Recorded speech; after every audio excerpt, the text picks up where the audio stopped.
De momento les boto un dato perturbador, quédate hasta el final, déjame en los comentarios qué te pareció y qué historias conoces. Disfruta, suscríbete y dale like.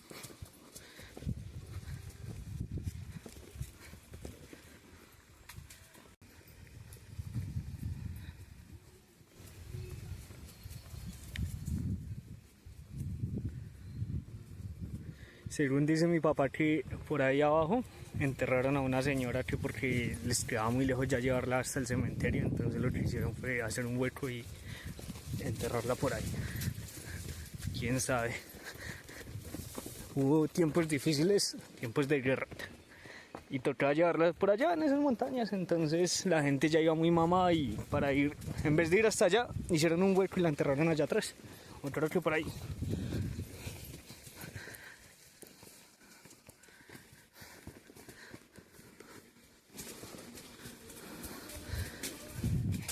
Es un lugar extraño, extraño, extraño.